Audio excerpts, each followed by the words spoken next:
in discernment for religious life.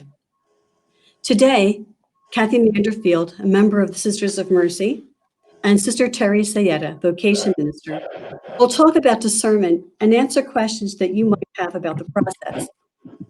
I am Sister Terry Sayetta and have been a Sister of Mercy for 47 years, living near Philadelphia. For much of my life, I've served in education, followed by many years in our Mercy missions in northern Peru, then in direct service to people living on the margins in the inner city of Philadelphia. For the last 5 years, I have been in vocation ministry. Cathy? Thanks, Terry. My name is Cathy Manderfield, and I am living here in Philadelphia as well. And I am currently working in an organization that provides predominantly education support, but also some social support to an area in the North Philadelphia area that includes preschool and seniors, as well as adult learners. So that's a little bit for me. From now, you'll be hearing more. So thanks, Terry. Cathy, thanks for joining us for this session of Sister Talk. This is our third talk this year, and we wanted it to be a learning, an opportunity, and a space to explore for anybody who might be wondering about religious life for themselves, or beginning the journey of discovery of the call of God, which might be to religious life. In addition to hearing about Sister Cathy's personal experience in the process, we're hoping to address questions that new inquirers or discerners might have about the first steps in our process, knowing that everybody's journey is unique. Some of you on this chat may or may not know sisters. Some may be seasoned discerners. Others may be newer. And others who are coming to this kind of conversation for the first time may have some questions about some terms we might use. If you have any questions or doubts or curiosity, you're in the right place. As you listen to the conversation, see if you can get in touch with some of your deeper questions about your own call and what being a religious might involve.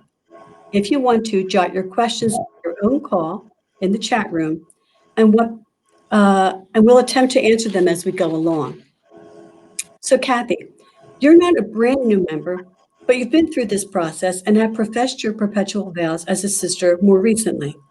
So I think your unique story and journey in the process may offer some others a context with which to see God and how God might be stirring in their own lives. Thanks. Yes, Terry. I mean, I appreciate the opportunity to, I think whenever we can encounter others and hear experiences for others who have been through things that we think are of interest to ourselves or relate to what we relate to and what we are drawn to, I think it can be a great way to just feel into to things. And so I'm happy to be here and share what I can about my journey, which is unique, but I think others can kind of relate in personality and experience as well. So I'm happy to be here.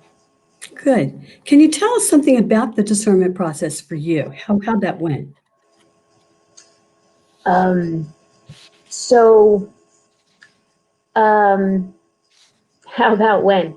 I'm hesitating because I think with many things, it's sort of the when begins much before it takes any sort of shape or even question or even a reality. It's just sort of your life sort of propels you to that. So, I'd have to say for me, the conversation around even what a nun is and how I came to know them comes much later in my story. So it was not something that I necessarily pursued or had struck me in some way. In fact, I think I spent a good bit of time running away from the idea at times. And we'll talk about that a little bit, but I think for me it came well after college, Okay. and it came very slowly, and it came with a lot of time and connections with others about it. Yeah. Cathy, you mentioned that you're living in Philadelphia, working in North Philadelphia in a very community that's underserved. But that's not where your story begins. So tell us where you're from, a little bit about yourself, and perhaps you could share a little bit about your spiritual background as well. Oh, sure. So I originally am from Virginia. I grew up there in a sort of a more, I'll call remote. It was sort of a suburb. It's much more of a suburb now than it was while I was growing up there. But I am the youngest of 10, and I am a twin. Oh my Uh, goodness. and um, the family sort of structure that I grew up with. As the youngest of 10, there's quite a bit of an age difference between me and this sort of my twin brother and I, and then the next set, there's quite a bit of a gap. Yeah. So it's almost like there was two generations in my family. Hmm. But one of the fond things that I got to experience in that reality is having a lot of parents, having a lot Yeah. of care for me, and help me along the way, and there were the volume of us, the amount of us, sort of created this little self-containing community that Yeah. we had that certainly required a good bit of kind of order in order to, get us all at one place at one time, or um, to even put a meal on the table required some coordination with that many folks. Um, so yes, I grew up on that small rural kind of more remote area. It was along the water. Not a lot of interactions with others. The street was kind of a very small street, so um, having a lot of memories of spending a lot of time outside, and nature was a huge thing for me growing up. Um, in terms of my spiritual development, or sort of my beginnings of that, we were a Catholic family. I can't say as I have a great amount of memory of really practicing. I'll say practicing that as a family. Maybe it was Hmm. just more in the background of what we did. Particularly early on in my growing up, we went to church on Sunday, but um, there didn't seem to be a very explicit, or I'll call predominant role that our Hmm. spirituality or that our Catholicism, I think, played. It was certainly there, but I'll say that's that kind of experience of in the background a bit. Um, and I I went to a Catholic school, an elementary school. My twin brother and I were the first to do that in our family. The others went to public school. But I think a good bit of that was perhaps more about the quality of the school, um, Hmm. my parents' ability to do that at that time. So we benefited from that. But, um, I think when I went to high school, I went to a co-ed school sponsored by the Oblates of St. Francis de Sales that Okay. was not far from our area. And I think that's probably where a good bit of my spirituality and faith both developed and was influenced and shaped. Um, and I'd say sort of integrated into something. So, um, there's this concept of charism that you can hear a lot around, particularly men and women's religious communities. Um, Hmm. and the Oblates of St. Francis de Sales had their own charism that really integrated your faith into something relational, and this sense of loving out loud, and the your faith was something that you didn't just have or own, you practiced, and they sort of helped me know what that means. And by they, I mean the school in itself was predominantly run by non-religious, um, Oh. but it was deeply steeped in the charism that the Oblates had founded it in. And so some of the teachers really were greatly influential in me in, um, I'd say sort of calling out what was within me, and much of which, I talk about, things begin long before they begin. I Yeah. think being a twin, being the youngest of 10 in that kind of reality, all of that sort of prepared me and sort of tilled the soil for the layers of things that would come next. And certainly um, the high school and the the spirituality that was steeped in that time in my life, Mm-hmm. I think developed me and sort of animated me to continue to animate it for myself. I Yeah. don't have that previously, and part of that's developmental, I think, but and that really just sort of caught even more on fire when I went to college. So Okay. that's a little bit about It where. may not have been you might not have had the intention that that would happen to you, but it certainly seemed like a good choice for you for high school. Yes, and no, I mean it was, at the time, my brother was applying, my twin brother, to a magnet school for science. I applied. I can't say as I'm the sharpest tool in the Manderfield shed, but my brother got in and I didn't, and so I needed the school. And even some of the what was being talked about at the local public schools, whether they were rumors or accurate, I was a little fearful. What I encountered there, people were talking about things that just didn't sit well with me about what goes on in the public schools in the Yeah. area that I was in, and my brothers all and my siblings all went to them. So for whatever reason, I was drawn. There is a all women's school in the area that was also Catholic that I just I wasn't drawn to. So I chose or it chose me. I'm not sure. Yeah. At the time, you're right. Not a lot of necessarily. Hey, I'm looking for a Catholic integrated education. Where can I go to get that? It certainly it certainly wasn't about that for me at that time. Mm-hmm. Okay. And you mentioned that you went to college, Kathy. And what did you find there? The same kind of experience? Um, Actually, yes and plus, right? There was something for me very freeing about college, of being able to explore things. My dad was always, very typically, what's your 5-year plan? Kind of person you need to be. This is the kind of things you need to focus on, and you got to, do better and better and better. Like those kinds of, that was just sort of his way. Mhm.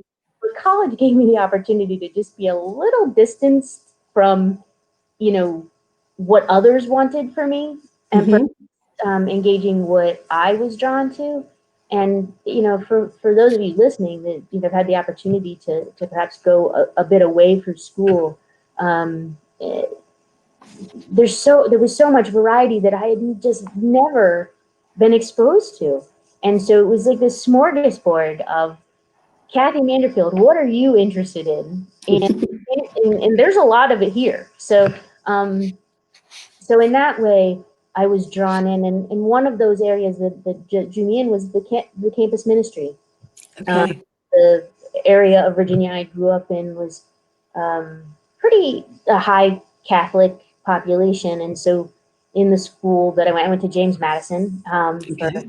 any of those of you out there who have an affinity or have gone there, um, a number of strong Catholic population there, as well as some others, but they had a really strong campus ministry program, and um, that idea that began in high school for me, that um, this integration of your faith, or a faith in practice, and what does that mean? What does practicing your Mhm. faith mean? Um, there was the priest there at the time, John Grace, um, was just really instrumental in a message that I think I just needed to hear. And his message time and time again was, this is yours. This faith community what goes on here at campus ministry, the social activities, the service opportunities, the um, prayer experiences, the liturgy itself. This is Mm. yours. And if you want this to continue, if you want to be a part of this, then you need to be a part of it. And you Mm. need to be present not only at Mass, but to be engaged in those opportunities through that campus ministry, to take leadership, to Yeah. take ownership for the faith. So things really, it helps me a great deal because I'll tell you in contrast a bit, because I studied social work at Okay. James Madison, and that had always been something pretty clear for me. It was a path being marked out for me that, I don't know if it was being marked out, but it just continued to draw me and to draw me the more I learned Hmm. and got into it. But one of the things that social work is pretty, the philosophy of social work is pretty adamant about is sort of separation. That, um, you know, really being attentive to how, to trying to be impartial. And I don't think they mean separate as like that it's all separate compartments in a person's life, Mm. but just the Mhm. caution that you don't imply your values onto somebody else. Right. That the need here is to be inclusive and to be listening to what the individual or the community or the the person you're servicing or the community that you're servicing needs, and that you're looking at it from as much of an objective lens as you can. Um, and something about that felt very right to me. Hmm. And at the same time, I felt a bit conflicted about that because my faith development was so tied in to why I wanted to connect and to be of service to others. Yeah. Um, so I found myself sort of, in some ways, doing that on the side. Like it felt like, um, Yes. Yes. yeah, It sounds like that the first part was having clear boundaries. right. That, I mean, that's, yes, that's the essence. I thank you for kind of um, articulating that a little better than I was. That yes, the social work profession is any profession really, right? Those boundaries are so Sure. necessary and important, and that's what they were trying to instill. And I think at a 19, 20, 21-year old level, I probably was a little, um, that I wasn't into the gray of that. What does Yes. that mean, right? I was trying to figure that out. So, yeah. Kathy, you mentioned that the whole draw to social work or doing something for others was very, very important to you. And I know that you spent some time in Mercy Volunteer Corps doing service. Can you talk a little bit about that for us?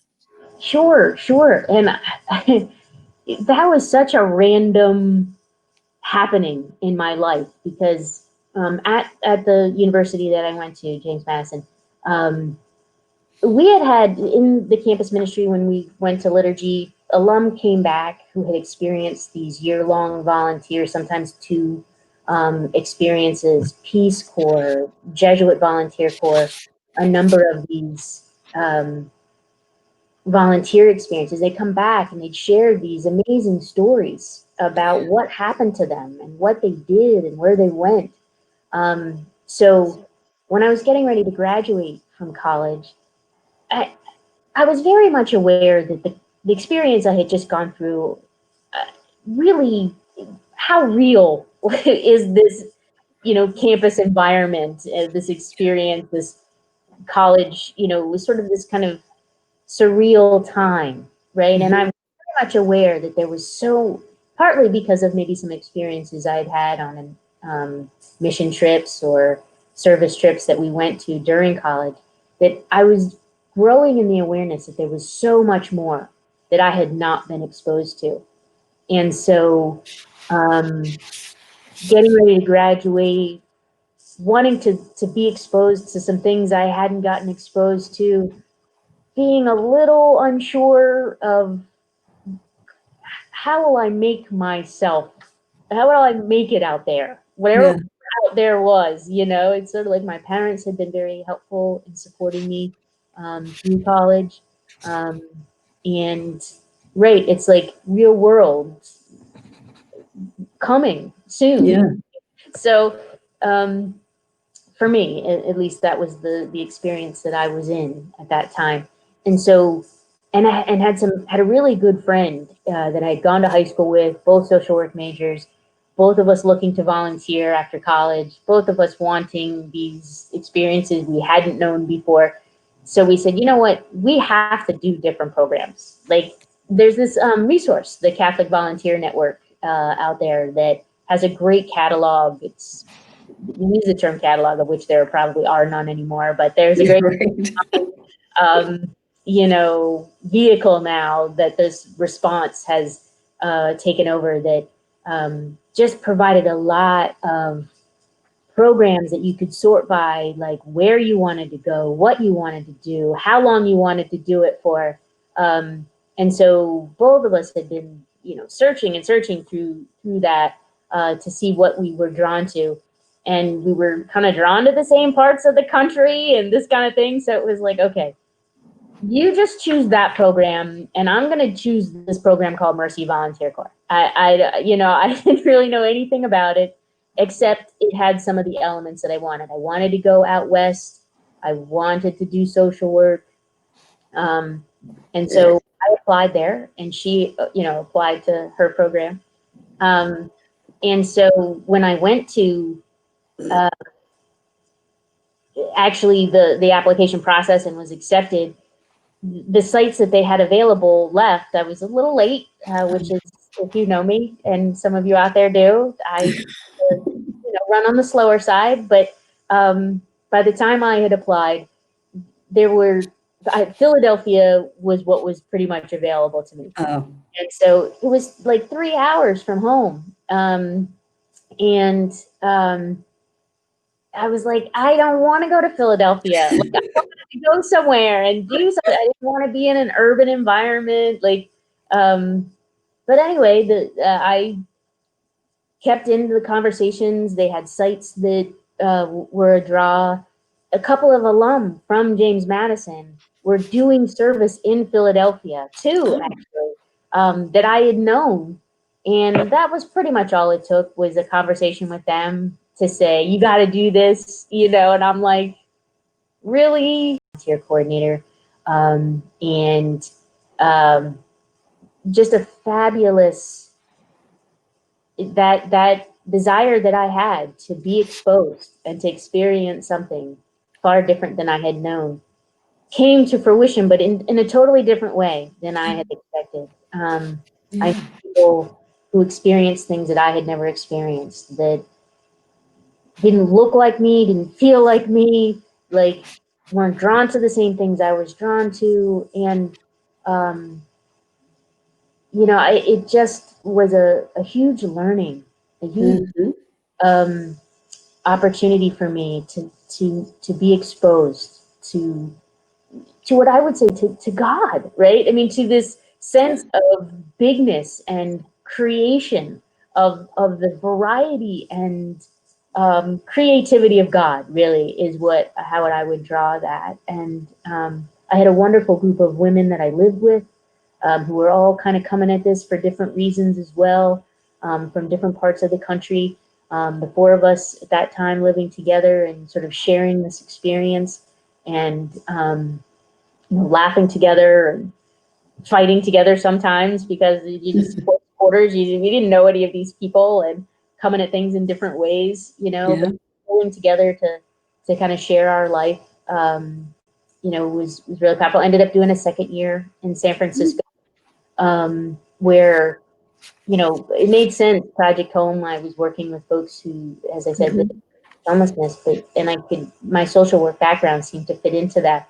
San Francisco was a new site for Mercy, and it was teaching PE and computers. And I said, "What the heck? I mean, how hard could that be, right?" I went out there. San Francisco, another amazing place, right? Going from the East Coast to the West Coast, another huge, like, um, wake up reality of God's creation again, and I discovered that I should not be a teacher ever. Like, this, I went from this high of loving this experience with Project Home and feeling like that was a really good fit for me and my gifts, and then getting to be a teacher, which at this point in time continue to have a huge regard for, because I am not one of them. And people tried to help me. I tried to get help. And it just, I learned that I was a disaster as a teacher. Really, I don't exaggerate this point. And those who know me, I know I'm not exaggerating. Oh my goodness. That I just didn't have the skill sets. So it was, but another learning of limits and humility and what's really important. That what I could do perhaps was not as important as um, what I wanted to be present to and how I wanted to care for the people I was. And Yeah. um, again, another opportunity to be exposed to others in another culture that I had before. So. Okay, this might be a good time for us to pause and see if there's anybody out there in Facebook land who would like to post their questions. So feel free to do that. Right. This isn't supposed to be all about me here, right? We need some folks to kind of jump in and That's right. explore with us. Explore some of what I might be saying, how that might tap into some questions you may have, and just know that we're going to be Terry and I will be moving through some of this conversation to give some context of things. But we really hope some of you might have some questions that you just didn't have the opportunity to ask somebody, and we're happy to move through those a little bit as we go along here. Okay? Yeah, we're going to move into that question now, Cathy, because it sounds like it opened up to you the whole God question in a broader context that you mentioned twice now. And I'm wondering if you can tell us, how did this desire to do something with your life that was very different than most of your friends probably were thinking about as a vocation choice? Yeah, it's a great question, Terry. I pause a bit because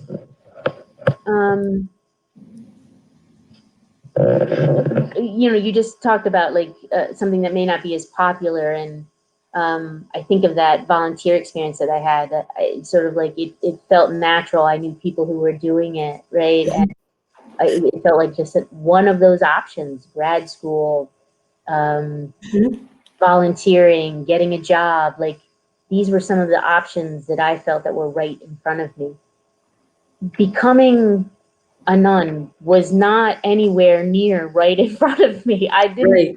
really know nuns. I didn't ever have an experience where I felt, even particularly, I'd have to say, so close to God that I would say, like, be able to articulate how I might be dedicating my life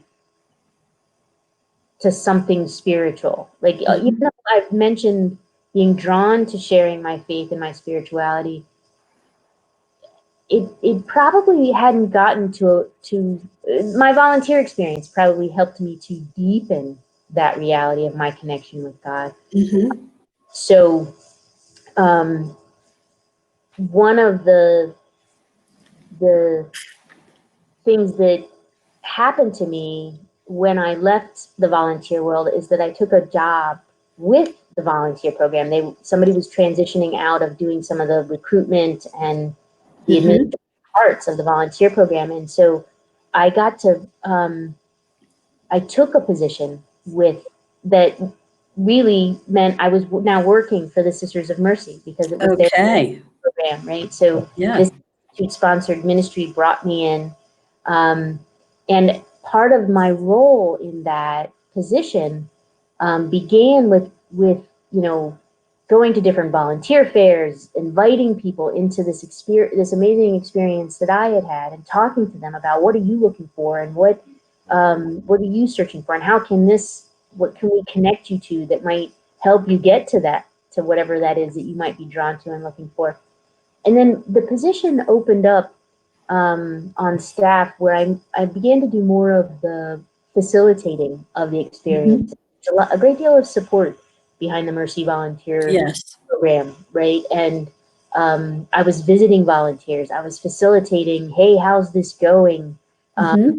how are you doing in ministry? How are you doing in community? Where is God in all of this, right? And loving the privilege of doing that with people. Yes. Um, and I got to travel all over to do it. We had sites in many different states. We were Hmm. in international spaces at that time, which I didn't quite get to, but in doing the recruitment piece, felt like I had been there. But Yeah.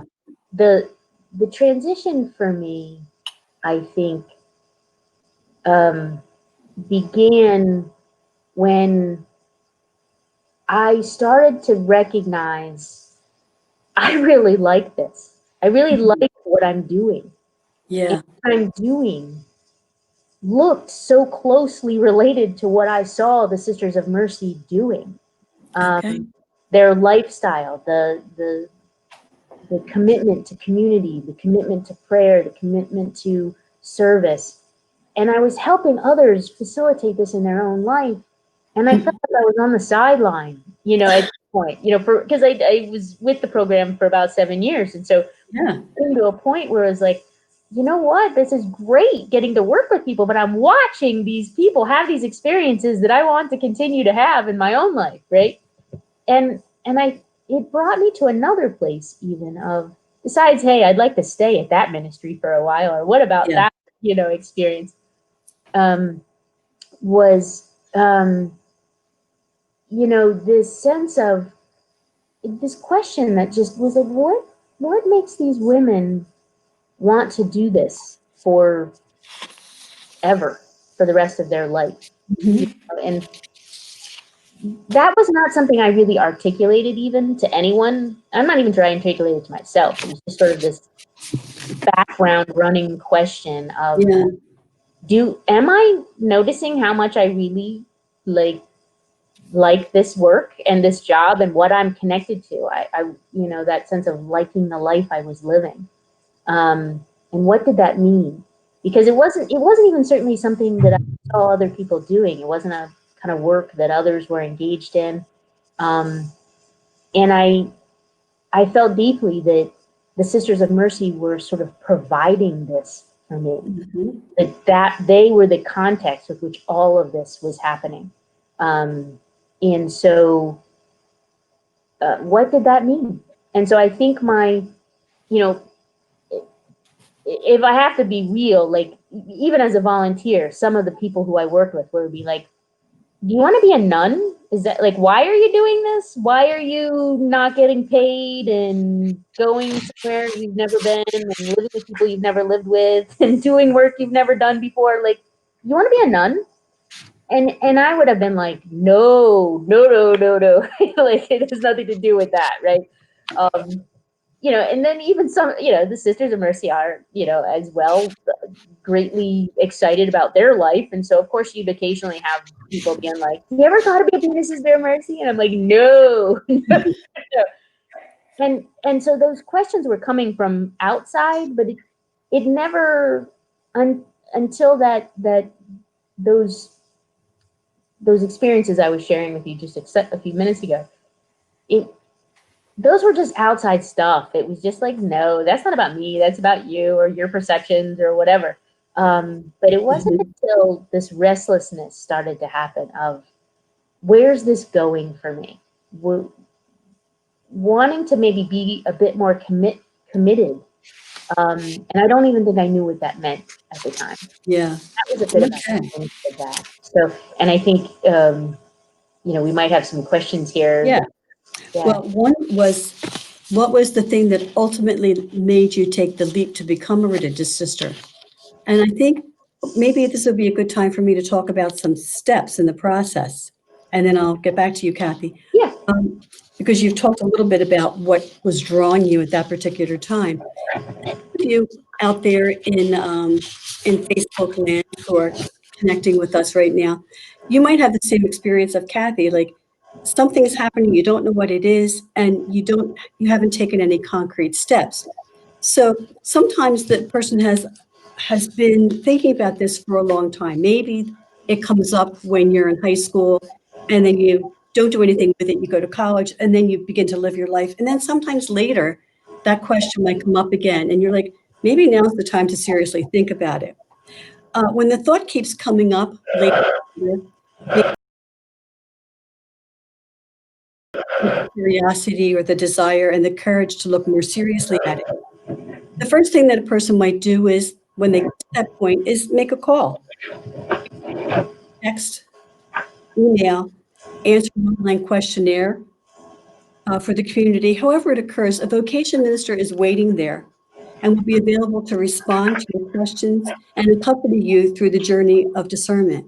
It's a very sacred journey with a person who is seeking God, who in reality, that God is seeking her.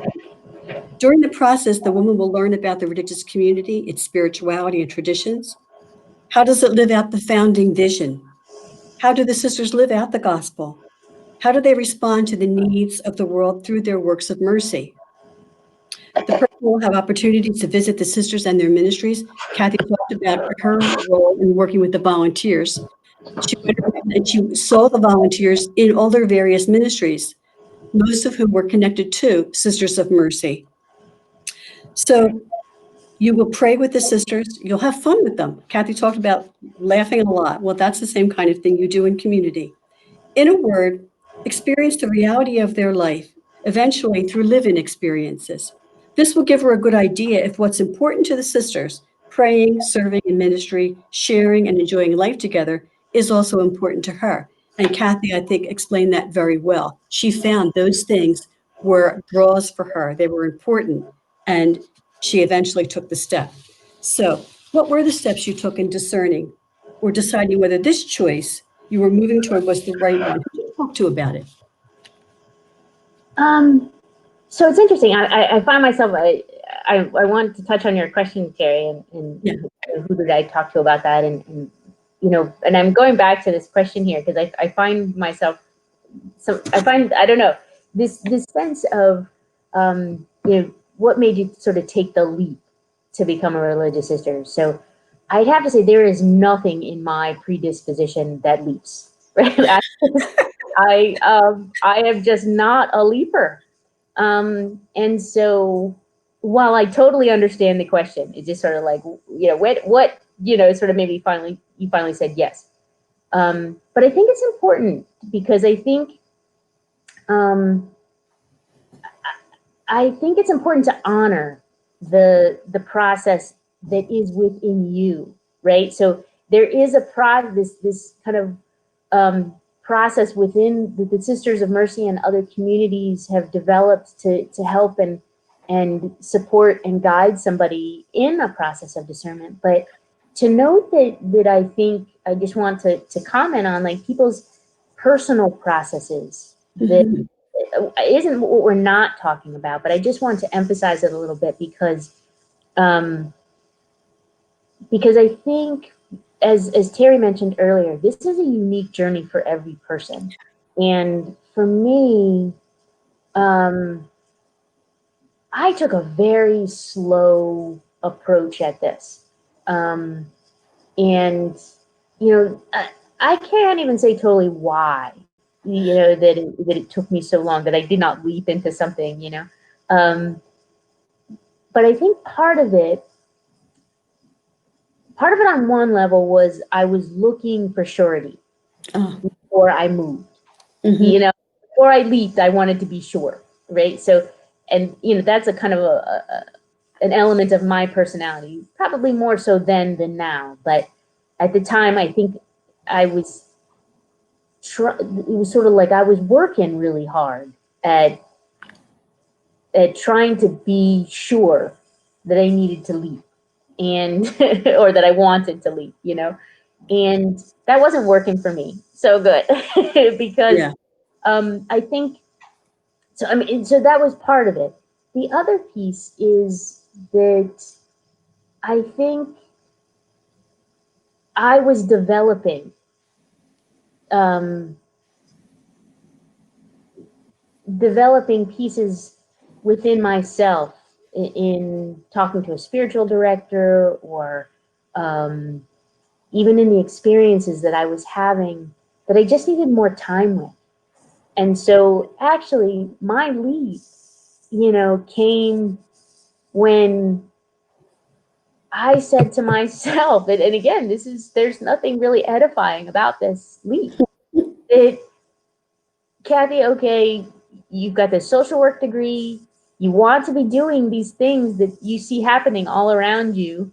You haven't practiced your social work in a very long time. So how about going back to school? Like, you need to go back to school is what I felt strongly about. And then it was like, yeah, but what about this religious life thing that keeps following me? It keeps, there. It just keeps coming. And I said to myself, well, it is sort of silly to go find a degree and then try to figure out what you want to do with that when you've got.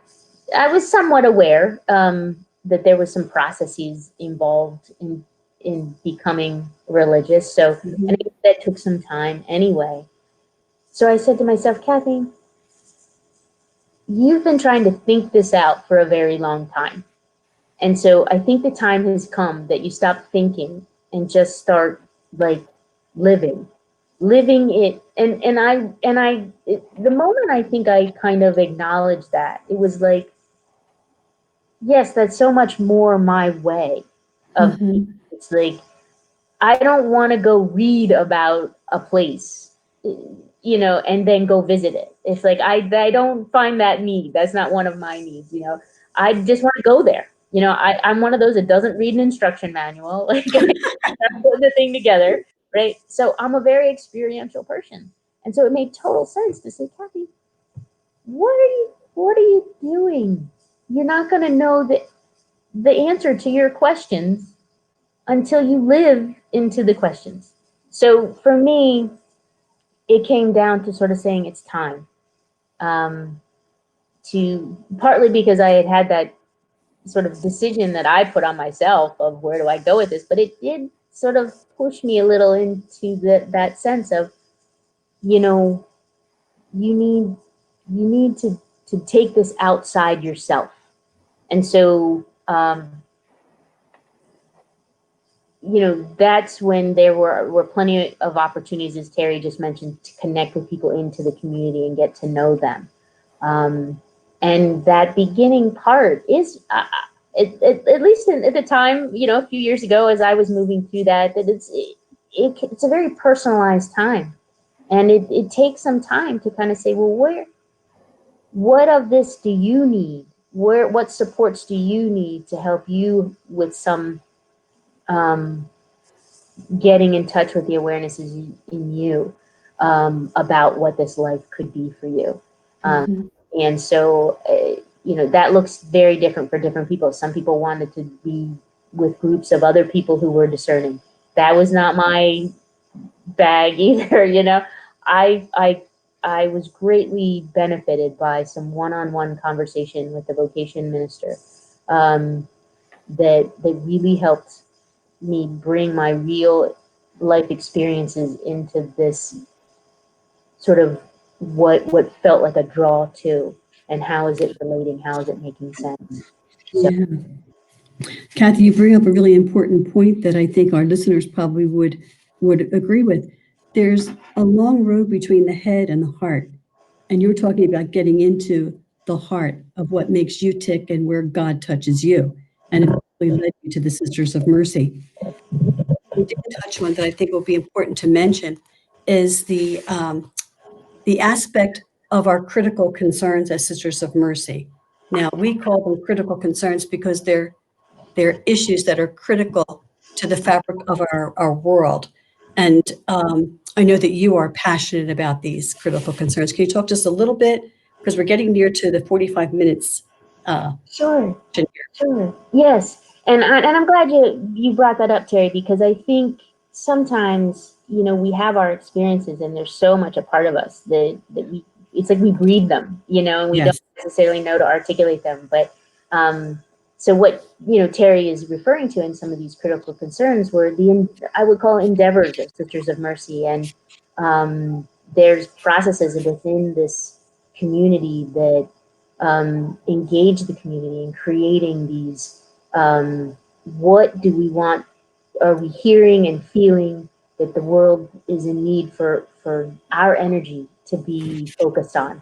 And even as a volunteer, I was introduced to many of these ideas that have been with the Sisters of Mercy for some time, often changing over the years, being tweaked, being focused a little differently on, but the sense of, earth, caring for the earth, the experience of the immigrant, which is particularly, it has often and for a long time been critical, but as we know, particularly sensitive right now. Um, the the A focus on nonviolence that encompasses actually many of these are interrelated, right? Yeah, They're absolutely. separate areas, but they're very interrelated.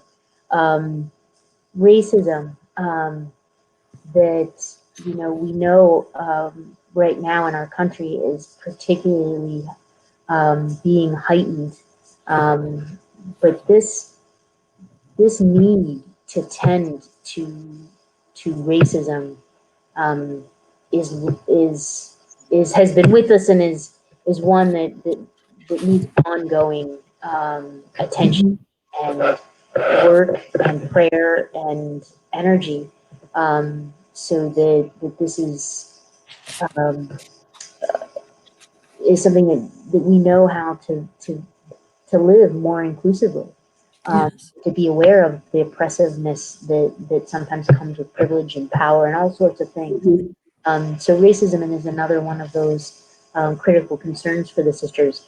Um, Women, the experience of women. Our founder, Cathy McCauley, had a particular concern for women and children. And her first ministry began um, with wanting to support in Ireland the women who are experiencing great violence um, and oppression. And so um, women in many dimensions of our world today, and how they can have um, a greater voice, uh, that they be recognized as the gift that we are. So um, these critical concerns, again, as I said, they grow and they adapt, but they're right now for the Sisters of Mercy, they're touch points and invitations to us that are calling for our attention. Um, that we have work to do. The world needs um, individuals that feel and are aware that people are not knowing the degree of love that God has for them. And for me, this call to these critical concerns is about the lack of love in our world, Yeah. of showing that love for others. So Yeah. It reminds me of Sunday's gospel, the two great commandments, love of God and love of neighbor. We can't actually say that we love God if we neglect our neighbor. So I think this would be a good time for us to close off our conversation, knowing that anyone who has any other questions can always our website, sistersofmercy.org and becomeasister.org, where you can chat uh, chat someone up, write a note so that we'll get in touch with you. So, Cathy, thanks for sharing your story of your journey with us today. Every journey is unique. And as I mentioned earlier, every single story has the trace of the mystery of God imprinted on it. We'd like to close this time together with a prayer that was both frequent and special to our founder. We hope you'll pray this with us as we pray it for you, our world, and ourselves. It's a simple, tender prayer, and it may just be fitting for the place we find ourselves in. It's called the Sushi Pay of Catherine Macaulay. Sushi Pay is a Latin word meaning receive. So we'll begin our prayer. My God, I am yours for time and eternity. Teach me to cast myself entirely Into the arms of your loving providence. with a lively, unlimited confidence in your compassionate, tender pity, Grant me, O most merciful Redeemer, that whatever you ordain or permit may be acceptable to me.